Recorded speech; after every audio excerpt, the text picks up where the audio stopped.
O governo do estado encaminha a proposta da Lei Orçamentária Anual com previsão de déficit. Projeto sobre salários dos policiais deverá ser votado amanhã. E medida provisória concede isenção de ICMS para doações à Justiça Eleitoral. Estes e outros destaques você confere agora no Redação TVA, que já está no ar.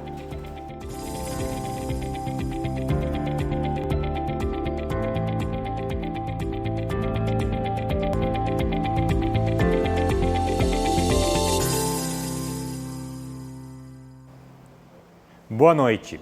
Já está tramitando na Assembleia Legislativa a proposta da Lei Orçamentária Anual para 2021. Pelo segundo ano consecutivo, o governo prevê que as despesas serão maiores que as receitas, gerando um déficit de mais de R$ 1,5 bilhão de reais. A LOA, Lei Orçamentária Anual para o ano que vem, já foi encaminhada pelo governo do estado à Assembleia Legislativa e tramita na forma de projeto de lei.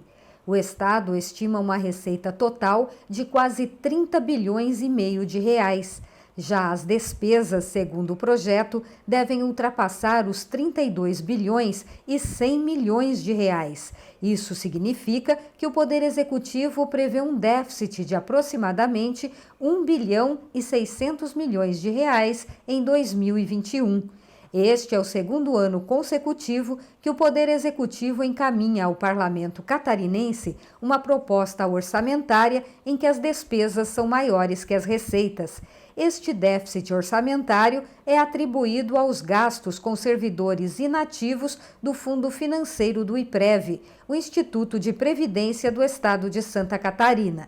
O secretário de Estado da Fazenda, Paulo Eli, assina a exposição de motivos do projeto, onde ele explica que para superar essa escassez de recursos, o Estado deverá colocar em prática algumas ações para aumentar a arrecadação de impostos, recuperar a economia pós-pandemia de Covid-19, limitar as despesas primárias correntes e reduzir o déficit da Previdência Estadual.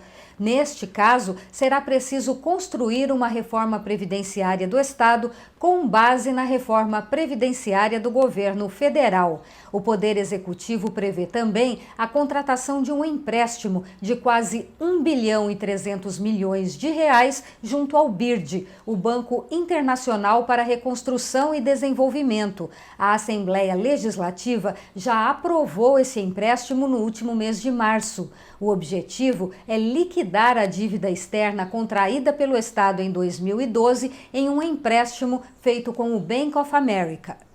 A proposta da Lei Orçamentária Anual está em fase de análise pela Comissão de Finanças e Tributação.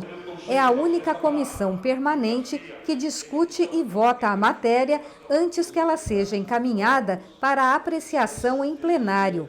O projeto da LOA inclui o que os cofres do Estado deverão receber no ano seguinte, como arrecadação de tributos e transferências de recursos, entre outras receitas, e também tudo que Santa Catarina terá que gastar, como, por exemplo, os recursos destinados à saúde, educação e segurança pública, a folha de pagamento dos servidores, investimentos em obras e outras ações e as despesas do Poder Judiciário, da Assembleia Legislativa, Ministério Público, Tribunal de Contas, Defensoria Pública e o DESC. Quase 1/3 da receita do ano que vem vai para a Seguridade Social dos servidores públicos estaduais. São aproximadamente 10 bilhões e 200 milhões de reais. Para a educação, estão previstos investimentos de 5 bilhões e 900 milhões de reais. Para a saúde, deverão ser repassados 3 bilhões e 300 milhões. Conforme acordo entre o Poder Executivo e o Parlamento catarinense, para as emendas impositivas, com obras e ações indicadas pelos deputados estaduais, vão 503 milhões de reais, incluindo as emendas de 2018, que ainda não foram pagas, e as do ano que vem. De acordo com o regimento interno da Assembleia Legislativa, a Lei Orçamentária Anual deve ser aprovada pelos deputados antes do recesso parlamentar, que este ano deve começar em 21 de dezembro. Nesta semana deverá ser publicado no Diário Oficial o decreto legislativo que anula a portaria do governo estadual sobre retirada de subsídio na conta de luz. O projeto foi aprovado pelo parlamento na semana passada. A portaria do governo estadual deixando mais cara a conta de luz de consumidores da área rural catarinense foi publicada em novembro do ano passado. Ela alterou a base de cálculo do ICMS cobrado na energia elétrica. Desde então, o imposto passou a incidir também sobre o desconto que era dado aos agricultores. O resultado foi que as contas de quem recebia o subsídio subiram em média 6%. Agora, com a aprovação na Assembleia Legislativa de um decreto anulando essa portaria, os valores cobrados vão voltar aos níveis anteriores. O deputado Milton Obos comemorou a conquista dos pequenos produtores rurais. O governo de Santa Catarina mudou a base de cálculo para arrecadar mais ICMS em cima dessas pessoas. E nós não podemos concordar com isso, propusemos um processo de sustação de atos, que hoje, por unanimidade, votamos na Assembleia Legislativa, um decreto legislativo que anula a portaria que aumentou, com essa mudança na base de cálculo, mais de 6% o custo da energia elétrica para o homem do campo. O deputado afirmou ainda que a manutenção do subsídio não causará prejuízo para as concessionárias de energia elétrica, já que existe um fundo setorial destinado a compensar as perdas dessas empresas com a concessão da redução tarifária. E uma medida provisória que tramita na Assembleia quer beneficiar o contribuinte que doar produtos à Justiça Eleitoral. Veja os detalhes na reportagem. A medida provisória que assegura isenção de ICMS na doação de produtos para a Justiça Eleitoral foi possível a partir de um convênio firmado pelo Conselho Nacional de Política Fazendária, o CONFAS. A MP foi editada pelo governo de Santa Catarina e deu entrada na Assembleia Legislativa. O documento prevê a retirada do imposto para produtos destinados à prevenção à Covid-19. O foco são as eleições deste ano. A medida provisória já está em vigor e é retroativa a setembro. A isenção vale para empresas e se estende a prestadores de serviço do transporte dessas mercadorias. O convênio possui 17 itens na lista, como máscaras de proteção, álcool, frascos de álcool, protetores faciais, borrifadores, canetas, fita adesiva e pôsteres com recomendações sanitárias. E você vai ver a seguir: comissão que analisa o segundo pedido de impeachment contra o governador e a vice se reúne amanhã. A gente volta em instantes.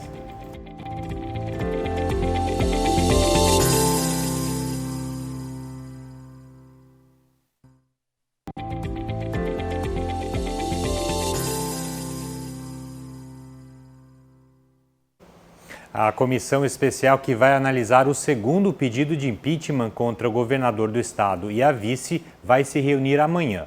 Os 9 parlamentares que fazem parte do colegiado têm até o dia 13 para apresentar e votar o parecer final, que vai apontar a continuidade ou não do processo. A comissão especial com 9 parlamentares que está analisando o segundo pedido de impeachment contra o governador Carlos Moisés da Silva e a vice-governadora Daniela Rainer vai se reunir novamente na terça-feira, dia 6, às 9 horas da manhã. Na ocasião, serão apresentados esclarecimentos sobre eventuais questões de ordem e analisados os pedidos de diligências relacionados aos fatos que deram origem ao processo. Conforme o cronograma de trabalho, no dia 13 de outubro, deve ocorrer a leitura e votação do parecer final elaborado pelo relator, apontando pela instauração ou não do processo de impeachment. Será, obviamente, que a síntese daquilo que consta dos autos. Nós não vamos inventar nada. São mais de 7.500 páginas, acrescidos agora das defesas do governador e da vice-governadora. Talvez cheguemos às 8.000 páginas, dos quase 50 volumes. Então, vai ser uma dedicação integral, de muito trabalho, de muitas horas, para que consigamos, enfim, no dia 13, entregar o relatório final. Nesse segundo pedido, Moisés e a vice-governadora Daniela Rainer são denunciados por crime de responsabilidade no episódio da compra dos 200 respiradores mecânicos que nunca foram entregues. Os equipamentos seriam destinados aos hospitais do estado para uso em pacientes com o novo coronavírus. O pagamento no valor de 33 milhões de reais foi feito de maneira antecipada para uma empresa do Rio de Janeiro. Até agora, somente uma parcela do dinheiro foi localizada e bloqueada pela Justiça. O caso dos respiradores fantasmas veio a público depois da publicação de uma série de reportagens investigativas feitas pelo site The Intercept Brasil. No parlamento, uma CPI foi formada para investigar o assunto. Dezenas de testemunhas foram ouvidas e documentos analisados. Segundo o relatório final, ficou evidenciada a existência de inúmeras irregularidades, negligências e fraudes, encontradas desde a fase de instrução do processo de aquisição dos respiradores pulmonares até o seu respectivo pagamento. Durante as investigações, pessoas envolvidas chegaram a ser presas e vários integrantes do governo estadual foram exonerados dos cargos que ocupavam, entre eles o ex-secretário de Estado da Saúde, Elton Zeferino, o ex-chefe da Casa Civil, Douglas Borba, e o ex-controlador-geral do Estado, Luiz Felipe Ferreira. No dia 10 de agosto, o pedido de impeachment denunciando Moisés e Daniela por crime de responsabilidade no processo de compra dos respiradores chegou no parlamento.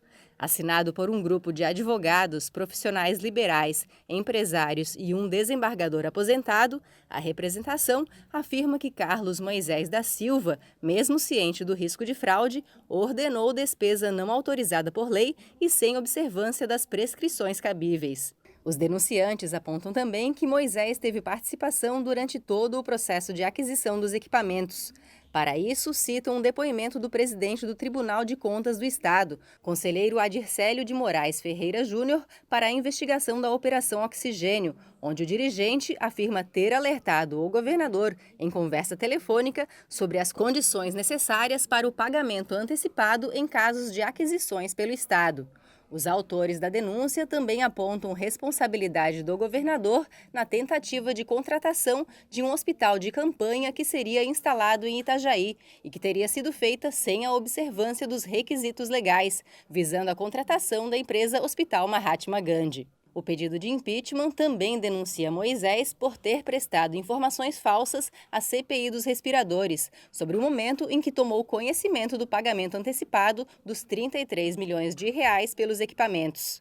Por fim, Moisés é denunciado também por omissão, já que teria deixado de adotar procedimentos administrativos contra os ex-secretários Elton Zeferino e Douglas Borba. Já a vice-governadora Daniela Rainer teria cometido o crime ao se omitir no caso da compra dos respiradores, evidenciando ato de negligência criminosa perante o contribuinte catarinense. Além da comissão que analisa o segundo pedido de impeachment, a programação da semana aqui no Parlamento tem também sessões ordinárias e reuniões de comissões permanentes. Confira na agenda. Nesta terça-feira, às 9 horas da manhã, tem reunião da comissão especial que vai analisar o segundo pedido de impeachment contra o governador do estado e a vice. Às 10 horas será a vez da Comissão de Constituição e Justiça se reunir. E à tarde, a partir das 2 horas, tem sessão ordinária no plenário Osni Regis. Já na quarta-feira, a Comissão de Defesa dos Direitos da Pessoa com Deficiência se reúne a partir das 9 horas da manhã. A Comissão de Finanças e Tributação às 10 e a Comissão de Trabalho, Administração e Serviço Público às 11 da manhã. À tarde tem sessão ordinária a partir das 2 horas e reunião da Comissão de Segurança Pública às 5 horas. Na quinta-feira, a sessão ordinária será realizada pela manhã, a partir das 9 horas, enquanto que às 11 horas tem mais uma reunião da comissão especial que analisa o segundo pedido de impeachment contra o governador e a vice. E esta semana também tem estreia no programa Cine Catarina, com as obras vencedoras do primeiro edital lançado pela Assembleia para a seleção de audiovisuais sobre a história e a cultura de Santa Catarina. Na sexta-feira, às 9 horas da noite, vai ao ar o documentário Retratos de Santa Catarina, Litoral e Vale do Itajaí. Veja o trailer.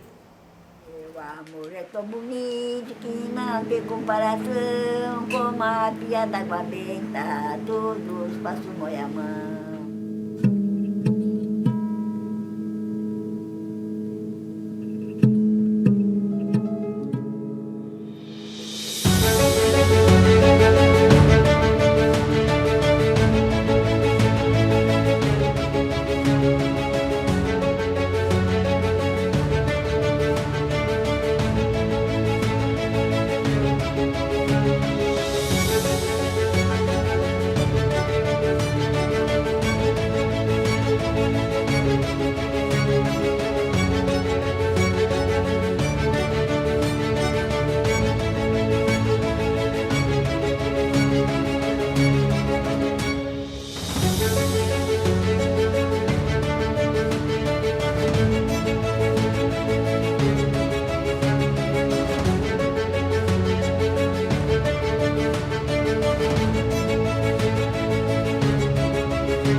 Quem quer que repouse os olhos e vislumbre o cenário paradisíaco das terras meridionais catarinense, experimenta a mesma sensação de encanto dos primeiros cronistas que navegaram por suas águas e deixaram em registros deslumbradas palavras sobre as singularidades e características do lugar.